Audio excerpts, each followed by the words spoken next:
ನಿಮ್ಮ ಹತ್ರ 2 ಸ್ಟ್ರೋಕ್ ಇಲ್ಲ 4 ಸ್ಟ್ರೋಕ್ ಬೈಕ್ಗಳಿದೆಯಾ, ಕಾರ್ಗಳಿದೆಯಾ, ಎಲ್ಲನೂ ಕೂಡ ನಿಮಗೆ ಮೈಲೇಜ್ ಕಡಿಮೆ ಬರ್ತಾ ಇದೆಯಾ? ಈಗ ಬರ್ತಿರೋ ಮೈಲೇಜ್ಗಿಂತ ನೀವು 4-5 ಕಿಲೋಮೀಟರ್ ಮೈಲೇಜ್ ಜಾಸ್ತಿ ಮಾಡಬೇಕಾ?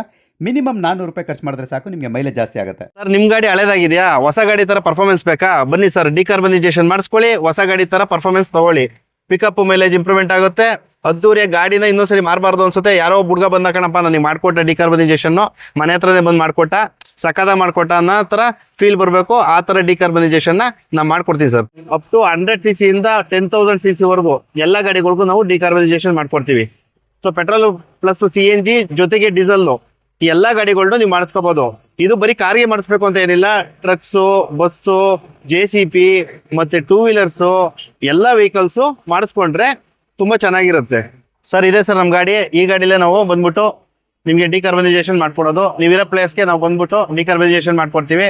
ನಿಮ್ ಟೈಮ್ ಸೇವ್ ಆಗುತ್ತೆ, ಜೊತೆಗೆ ನಿಮ್ಮ ಸಮಯ ಮತ್ತೆ ಎಲ್ಲ ಉಳಿತಾಯ ಆಗುತ್ತೆ. ಮತ್ತೆ ನೀವು ಇರೋ ಲೊಕೇಶನ್ಗೆ ಬಂದು ನಾವು ಡೋರ್ ಸ್ಟೆಪ್ ಸರ್ವಿಸ್ ನ ಮಾಡ್ಕೊಡೋ ಅಂತ ಕೆಲಸ ಮಾಡ್ತೀವಿ ಸರ್. ನೀವು ಡೀಸೆಲ್ ವೆಹಿಕಲ್ ಅಲ್ಲಿ ಬ್ಲಾಕ್ ಸ್ಮೋಕ್ ಹೆವಿ ಬರುತ್ತೆ, ಆನ್ ಮಾಡಿದಕ್ಕೆ ಬ್ಲಾಕ್ ಸ್ಮೋಕ್ ಹೆವಿ ಬರುತ್ತೆ. ಸೊ ನೀವು ಡಿಕಾರ್ಬನೈಸೇಷನ್ ಮಾಡಿಸೋದ್ರಿಂದ ನಿಮಗೆ ಬ್ಲಾಕ್ ಸ್ಮೋಕ್ ಎಲ್ಲ ಕಮ್ಮಿ ಆಗುತ್ತೆ. ಬೈಕಿಗೆ ಬಂದ್ಬಿಟ್ಟು 400 ರೂಪೀಸ್ ತಗೋತೀವಿ. ಮಿನಿಮಮ್ ಚಾರ್ಜ್ ಕಾರ್ಗಳಿಗೆ 1200 ಇಂದ ಸ್ಟಾರ್ಟ್ ಆಗುತ್ತೆ ಸರ್. ಅಬೌವ್ 2000cc ಮೇಲೆ ಆದ್ರೆ ನಿಮಗೆ 1200 ರೂಪೀಸ್ ಆಗುತ್ತೆ. 2500 ಅಬೌವ್ CC ಆದ್ರೆ 1500 ಆಗುತ್ತೆ. ಮತ್ತೆ ಲಾರಿ, ಬಸ್ಸು, ಟ್ರ್ಯಾಕ್ಟ್ರು, JCB ಈ ತರ ಎಲ್ಲ ಆದ್ರೆ ನಿಮ್ಗೆ HP ಮೇಲೆ ಹೋಗುತ್ತೆ. ಮತ್ತೆ CC ಮೇಲೆ 5000 ಅಬೌವ್ CC ಮೇಲೆ ಆದ್ರೆ 2000, 2500 ಈ ತರ ಚಾರ್ಜಸ್ ಮಾಡ್ತೀವಿ.